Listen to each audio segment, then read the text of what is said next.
Are you a strong, independent woman who's passionate about her career? Then this podcast is perfect for you. Based on her book, The Career Woman's Secret Playbook, career coach Dr. Dawn Hamby shares the kind of insider secrets you can only know if you've hired, fired, and promoted employees over the past 30 years. Ladies, I'm on a mission to help busy women just like you create a career and life you love without sacrificing your work-life balance to get it. Come join me as we inspire and motivate each other only as women can and have lots of fun along the way. With Dr. Dawn's tools, strategies, and action steps, you can unleash your personal and professional power in a whole new way. Here's today's episode. Hello, ladies, and welcome to episode 25 of the Career Woman's Secret Playbook podcast. I'm your host, Dr. Dawn, CEO and founder of Dr. Dawn Shop Talk, and today we're delving into a topic that resonates with so many professional moms out there. You guessed it, ladies, career mom guilt. In fact, I want to give a shout out to Julia. She is one of our newest listeners, and this was her idea, so I'm so excited to get to today's topic. Now, as ambitious women, we often find ourselves juggling various roles, don't we? Being a mom and pursuing a successful career definitely has challenges. Now, while it's incredibly fulfilling, it also comes, like I mentioned, not only with a lot of challenges, but also with that nagging feeling of guilt. You know what I'm talking about, ladies, that inner voice questioning if we're doing enough for our children, our family, and our career.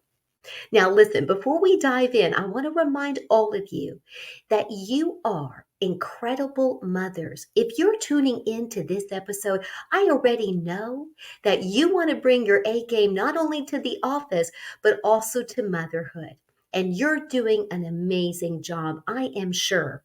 The fact that you're striving to balance both career and motherhood speaks volumes about your determination and your love. Now, if you're new here, you already know the drill because before I get even further with today's topic, I want to make sure that I welcome you. I want to welcome you to our community of very busy, but also very amazing career women who want to live their lives with more passion and purpose. If that sounds like you, then you know you're in the right place. And don't forget, I drop new episodes on Monday to help you start your week off on the right foot. I also have tons of freebies for you. Did you know that? If not, you need to head on over to drdawnshoptalk.com to check those out. I'll be sure to include those links as well as the link to the book our podcast is based on in the show notes below. And if you're watching us on YouTube, then you're probably appreciating this nice aesthetic. For once, I actually have a decent shot of our hotel room. As many of you know, I travel quite a bit for work. So, hope you enjoy that. And if you are on YouTube, be sure to give us a thumbs up, share our content. And speaking of content, for those of you listening on the podcast platform, be sure to rate and review. Not only do we appreciate your support, but it definitely helps to push out this content to more amazing career professionals just like you. So thank you so much.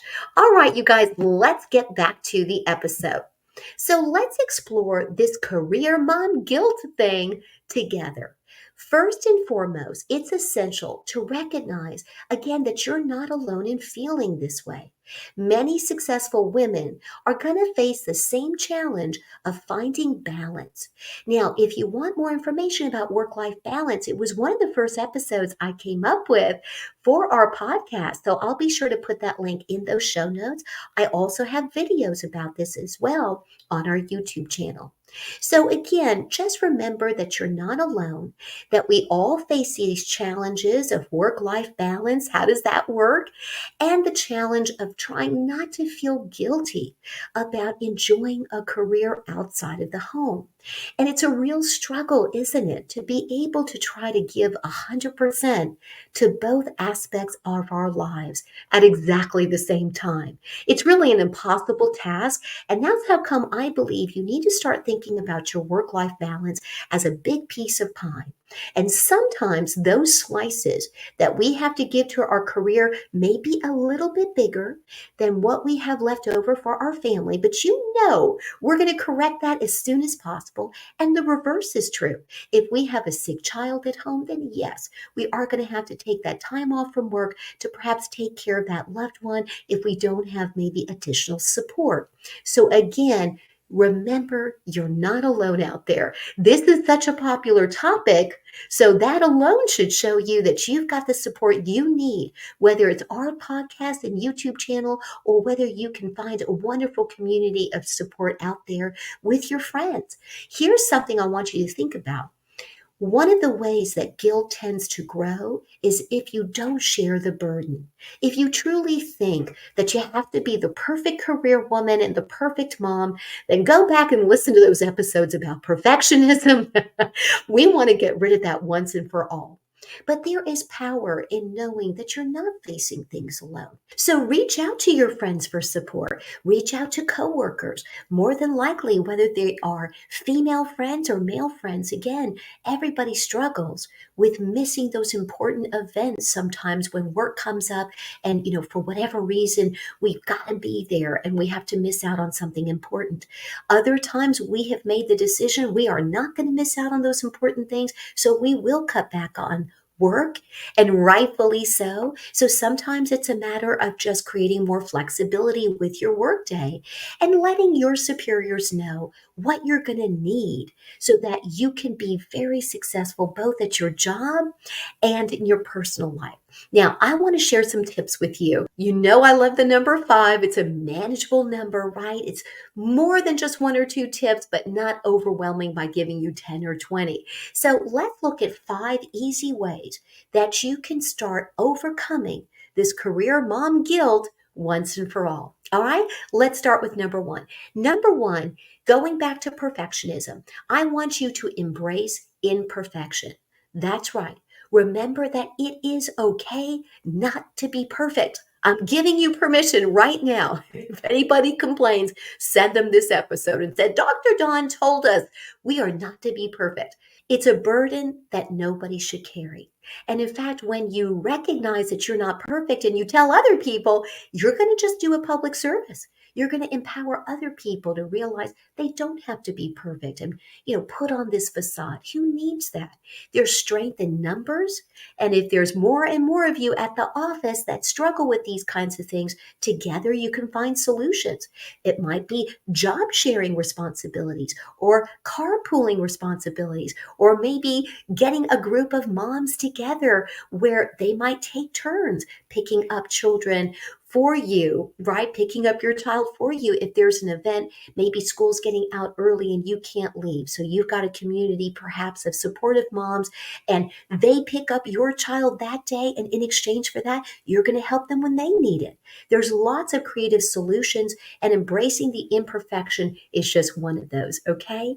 I know that motherhood is a daunting task. Listen, my daughter is 24 now, married and living a wonderful life in Florida, serving our country in the Air Force.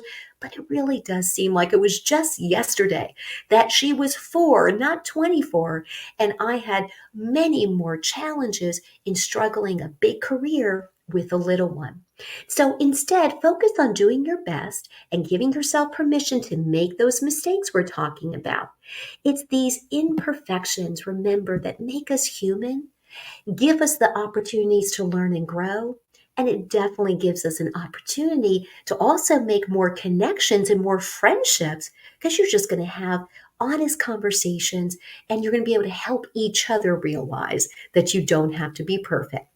All right. Tip number 2, let's set boundaries. As a career mom, it's easy to blur the lines between work and family. Establishing clear boundaries between these two parts of your life can really help alleviate the guilt.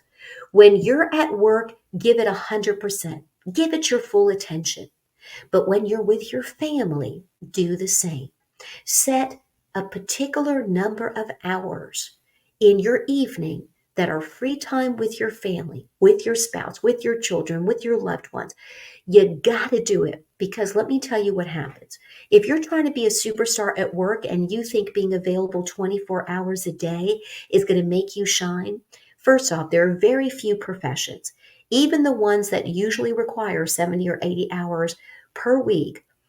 It's very few times that you don't have any control over your workday. So maybe you really do have to work in the evenings. Just get creative. If you have to work when the kids are up, then talk to your superiors. See about whether or not you can have a flexible schedule. Maybe it's breakfast time where the whole family is together instead of dinner.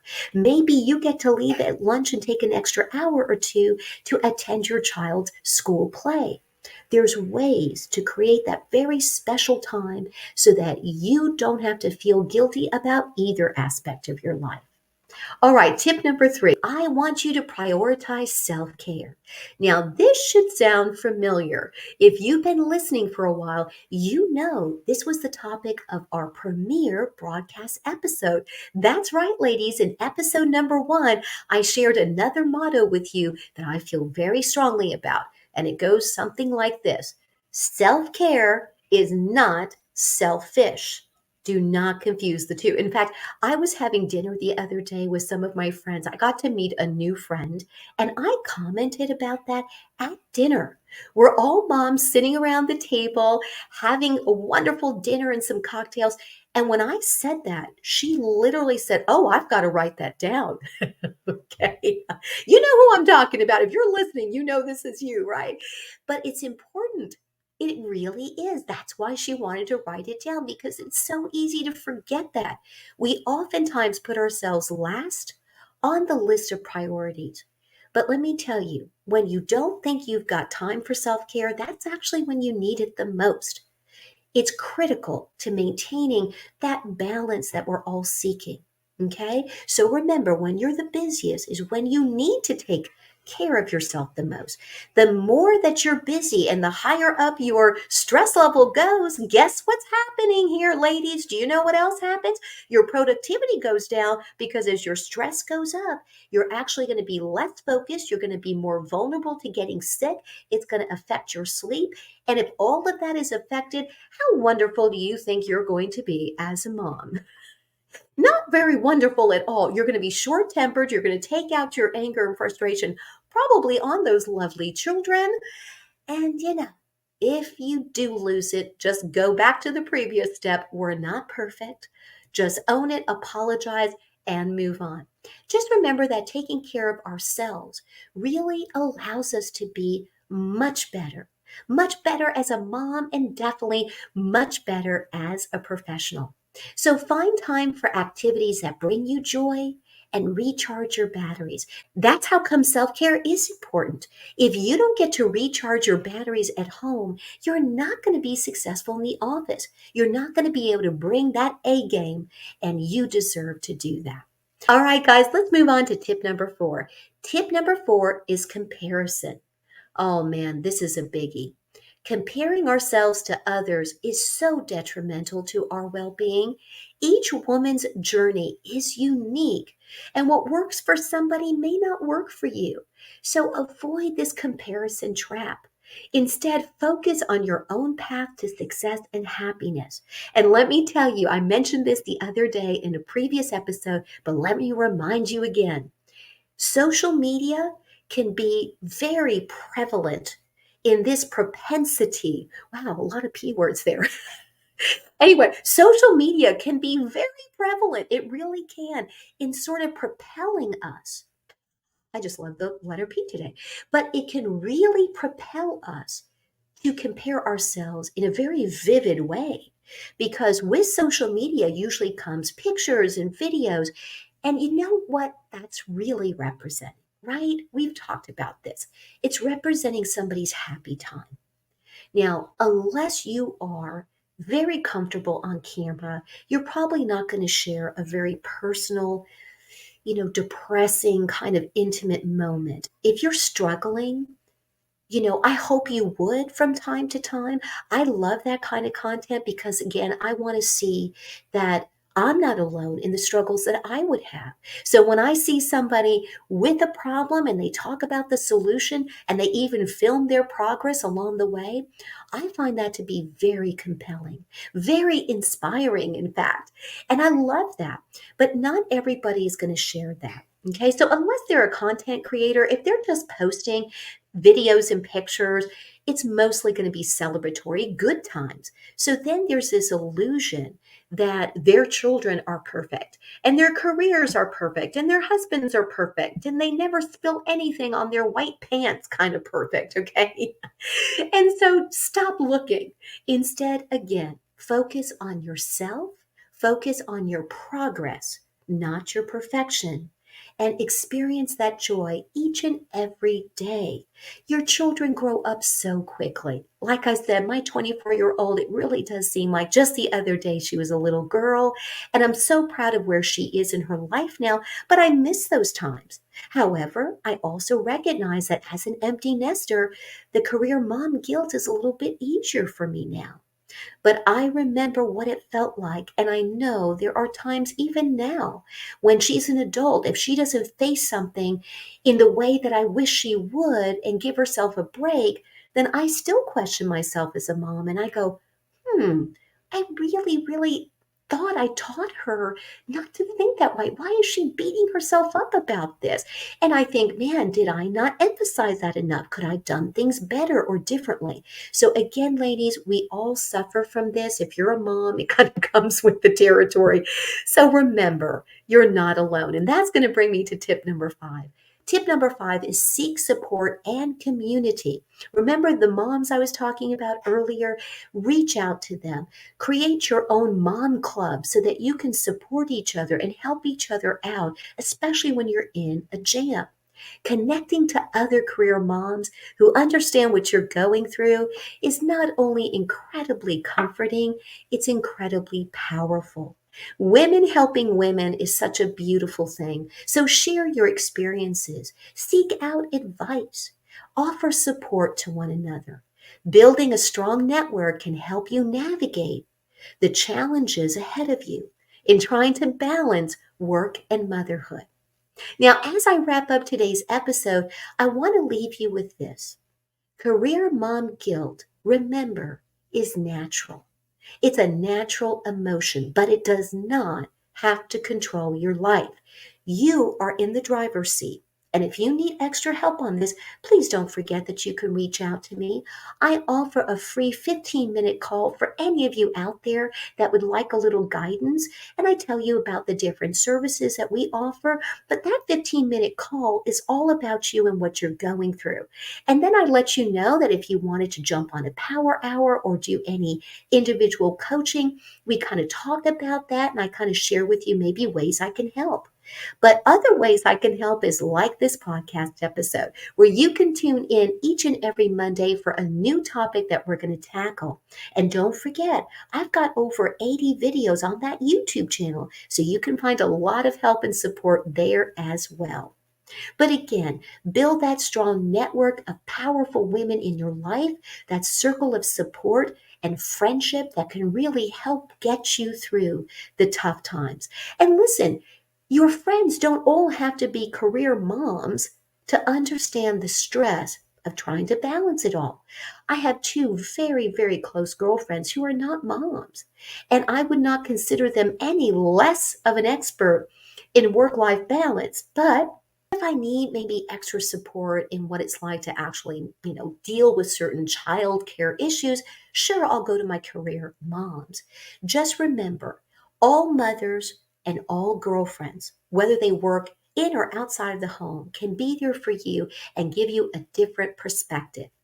By acknowledging that this is a natural emotion and taking positive steps to address it, you can find the balance that you not only desire, but you can find the balance that you deserve. All right, everyone, thank you so much for tuning in to the Career Woman's Secret Playbook podcast.